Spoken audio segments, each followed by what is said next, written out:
Welcome back in. We're now talking about the NWSL because there's only one game left for each team as they look ahead to the playoffs. Jordan, 6 teams will advance to postseason play. Only 2 positions have been clinched so far. So I think there's 8 teams now looking for the final 4 positions, one of those teams being Gotham. And to talk about the upcoming match, we have Allie Krieger joining us today. Thank you for joining us, Allie.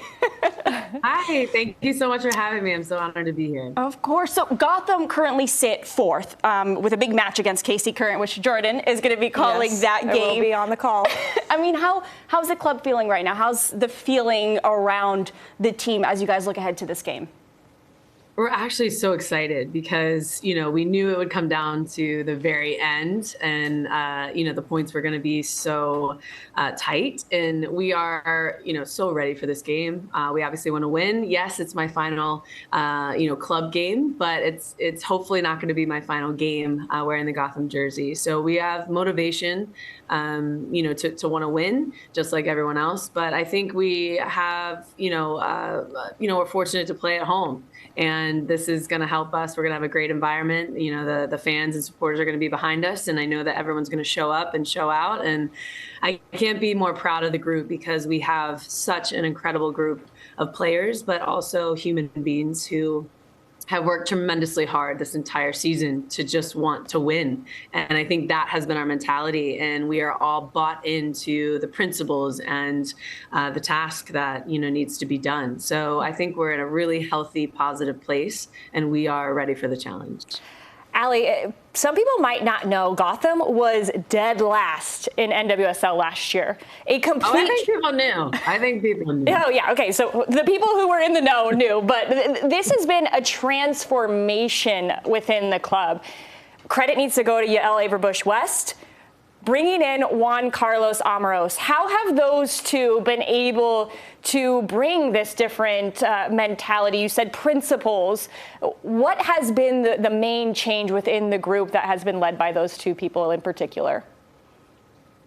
Yeah, it's been incredible to see the leadership and the setup of, how he's applying his specific principles into the team. And we've only, changed a few different players and we filled a few different holes, but the way that he has organized us in the sense that, we are probably one of the best high pressing teams in the league. The chances that we create are tremendous. And he has just really instilled a type of mentality that is pretty incredible after being in last place last year and jumping up the table and being in the top 6. He's so knowledgeable.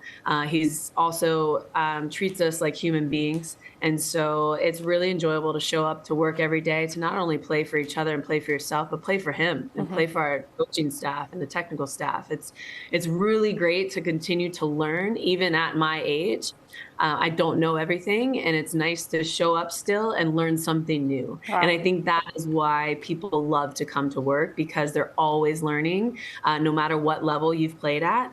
And he really gets the best out of each and every one of us, both on a human level and a player teammate level. Yeah. Wow, that's cool.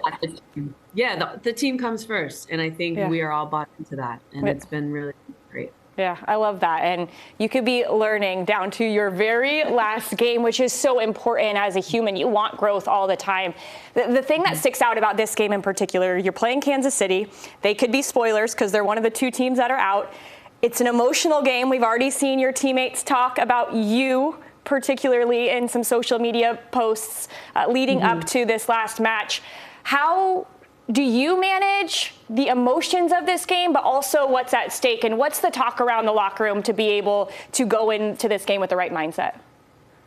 Yeah, great question. I mean, I think there's not much motivation needed other than like if we win, we're in, right? And we all want to win the championship, so we want to get into the playoffs. And yeah, you never know how the opponent is going to show up. Obviously, that's the unpredictability of the league. Any team can win on any given day, and so we are just really solely focused on us and how we are going to break them down and how we are going to show up and just be motivated to want to do our best and stick to our plan and principles that we will apply to hopefully to the game that we actually do every single day. And so we just need to execute and we need to be good in both final thirds. And I think that we really have a great chance as long as we all show up and we continue doing what we've been doing this entire year.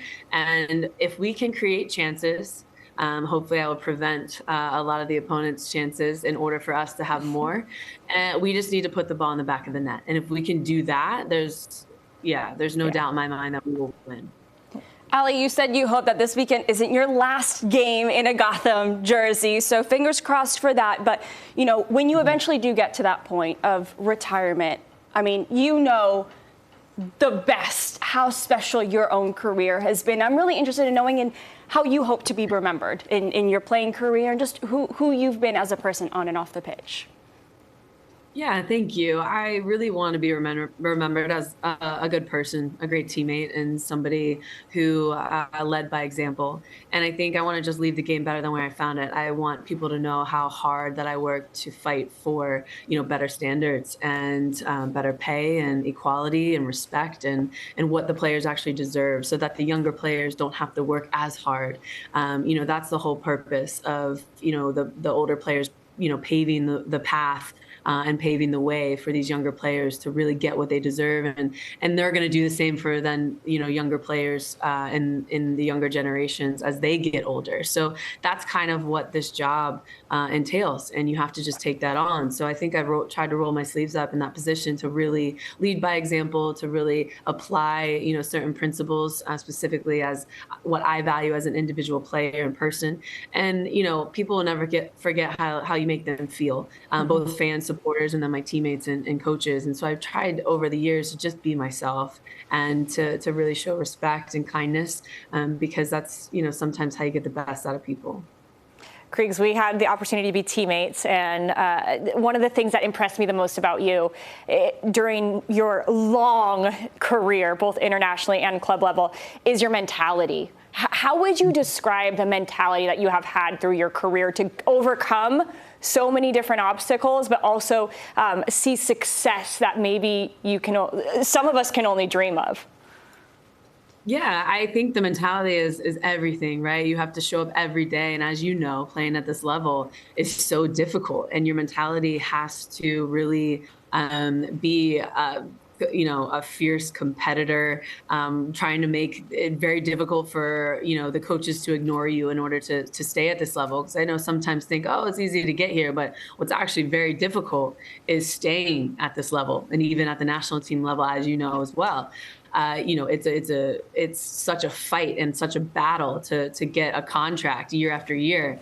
And now obviously it's a pay to play model. And it's a little bit different, but you have to show up, you have to be your best in order to get into the squad, in order to be noticed, and in order to keep your spot. And so even, me at this level, I have to make sure that I'm performing my best and really, performing well in training in order to get into the squad on the weekend. And I still feel that there's still fire that's underneath of me because the players are so good and so technical, and they're only getting better. And so you have to figure out a way how to stay. And that's been really difficult. So yes, the mental piece, obviously I'm in therapy too over the years, which has definitely played a great role in, keeping my mentality in check, even more so off the field stuff that you can then bring onto the field and have more of like a controlled chaos type of environment for yourself that, in pressure situations, you're ready to, just deal with it. And also you have to be willing to be uncomfortable, because that's when you grow the most.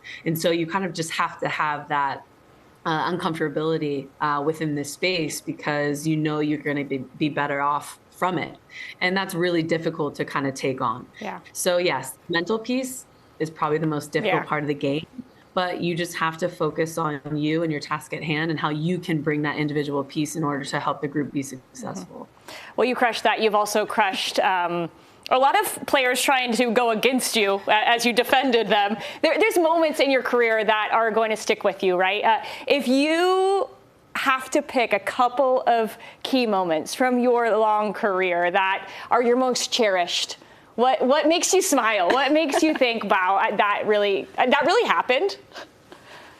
I think obviously the penalty kick, and I'm sure everyone can assume that, in 2011, where we definitely shifted the mentality of all of our fans and supporters in the U.S. on how to tune in to and support us on the national team, and that kind of shifted the women's game in America. And I really felt that shift because that is also when social media came about, and we all of a sudden had thousands of followers, and we were like, this is incredible. We can impact so many people, not just by our football, but also just by us being ourselves and human beings. And so that was really a cool moment and year for us. Obviously, it was unfortunate we didn't win, but I think that is the moment where people started paying attention to us. And so then we carried that into 2015 and in 2019. And those two moments, in my career were monumental. But what's most important is fighting for equal pay. And that is something that I will be the most proud of, to be honest, with fighting with, my teammates and these badass women who we've been, intertwined with over the years and just fighting for championships. And this was a championship that we were fighting for off the field. And winning that was pretty incredible because it helped women across all industries all over the world. It wasn't just specifically in football. And so that's something that I value and that I will carry with me for the rest of my life and continue to fight for, because as you know, the work is never done. So we will go hand in hand in that. And then, the lifelong friendships that you make. And I'm sure you can agree. There's moments where you create these bonds that you can't really ever explain to anyone unless you go through it with each other, and people don't understand unless they really have that experience. And so those lifelong friendships that I can carry on after football is done, because it only, it has a shelf life, but these lifelong friendships don't. And so that will carry on with me, that I'm so grateful and lucky that I've built really healthy, positive relationships with these women. That I can't wait to explore in the future at all the different phases and versions of ourselves. Ali, you said the work isn't done. So looking past your playing career, moving into the next step of your career, do you have plans to stay in the game? Are we going to see you standing here next to us anytime soon? What is it looking like for you in the next step of your career, of your professional life? If you want me there, I will be there. You know that. I will support you both in any way that I can.